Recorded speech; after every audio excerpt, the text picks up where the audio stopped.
Olá, pessoal. Vamos continuar a nossa aula sobre elementos figurados do sangue. Nessa aula, nós vamos falar sobre os leucócitos, conhecidos também como glóbulos brancos, e sobre as plaquetas. Os leucócitos são células grandes, nucleadas, grandes que eu digo que elas são maiores do que as hemácias e estão aí relacionadas à defesa do nosso organismo.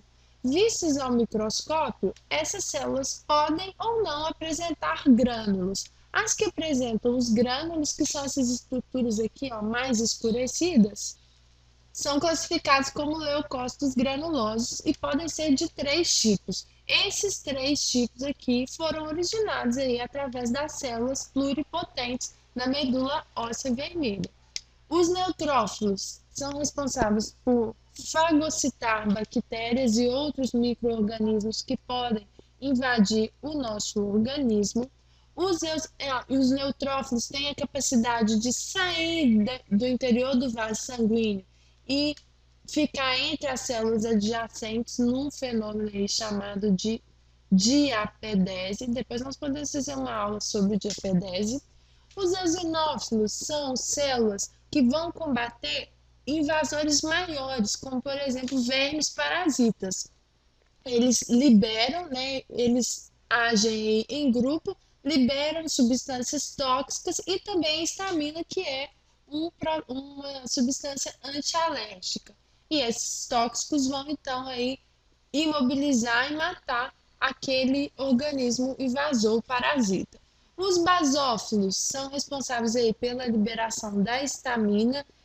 A histamina ela provoca um aumento da permeabilidade dos capilares sanguíneos e facilita aí a saída de anticorpos e também dos neutrófilos nos processos de combate aí aos invasores. A histamina ela provoca também coceira, vermelhidão e inchaço, né? Um edema que é característica aí dos processos de inflamação. E outro efeito também é o aumento da coriza, né? Principalmente aí produzido nas narinas, pela mucosa das narinas, e a contração da musculatura lisa dos brônquios, o que pode levar aí a uma falta de ar e pode levar o indivíduo até a morte. Então, em processo aí onde há grande liberação de histamina, o indivíduo pode aí ser levado à morte por causa de um choque, né, que é conhecido como choque anafilático. Já os leucócitos que não apresentam grânulos são então conhecidas como leucócitos não granulosos. Os leucócitos não granulosos são de dois tipos: os monócitos, células muito grandes que vão aí numa fase madura se diferenciar em macrófagos. Os macrófagos são muito ativos na realização da fagocitose de organismos invasores, também de substâncias tóxicas e de células mortas. Os macrófagos podem receber nomes diferentes de acordo com o órgão em que eles forem encontrados. Então, por exemplo, nos pulmões eles são chamados de macrófagos alveolares, mas já no fígado eles são chamados de células de Kupffer, enquanto nos rins eles são chamados de células mesangiais. E eles são muito ativos, se deslocam aí por todo o corpo e ficam aí a postos para poder realizar a fagocitose de organismos estranhos, de substâncias que podem prejudicar o nosso organismo e também das células mortas.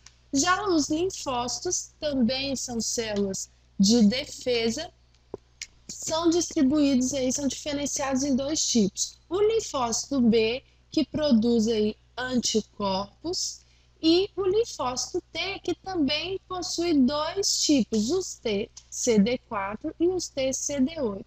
Os TCD4 são conhecidos como linfócitos auxiliadores. Eles estimulam tanto os linfócitos B a produzirem anticorpos, quanto os linfócitos T, que são conhecidos também como citotóxicos, a atacarem e a destruir aí células anormais, como por exemplo as células cancerosas e células também que foram invadidas por vírus. Então, aí, no momento em que os linfócitos vão agir na defesa, os CD4 auxiliadores são ativados, né, por um invasor, por uma célula cancerosa, por exemplo, e a partir dessa ativação eles vão ativar as outros dois tipos de células, tanto os linfócitos B a produzir anticorpos, quanto os TCD8 citotóxicos que vão atacar aí aquela célula, ok? Aqui tem uma imagem, vocês podem ver, olha que núcleo grande, né? Eles são células aí com um grande núcleo, tanto os monócitos quanto o linfócito, né? Sendo que o núcleo do linfócito ocupa aí quase todo o interior, quase todo o citoplasma. E para finalizar os elementos figurados, vou falar rapidamente sobre as plaquetas, que também são conhecidas como trombócitos. As plaquetas não são células, são fragmentos de uma grande célula chamada de megacariócito. O megacariócito, ele fica bem junto ao vaso sanguíneo e ele lança ali para o interior do vaso sanguíneo projeções da membrana com o citoplasma, né? Projeções da célula. E essas projeções vão se repartindo aí e liberando fragmentos que nós conhecemos, que nós chamamos de plaquetas. As plaquetas são muito pequenas, né, de 2 a 4 micrômetros de diâmetro, e a principal função delas é atuar na coagulação sanguínea. Nós vamos ver uma aula só sobre coagulação sanguínea, porque eu quero falar com vocês sobre proteínas muito importantes que atuam e sobre o processo aí da coagulação, tá bom? Espero que vocês tenham compreendido. Se tiverem dúvidas, acessem o nosso site, entrem lá no link contato e enviem para nós, tá bom? À medida do possível, nós vamos responder a todos vocês. Bons estudos e até a próxima aula.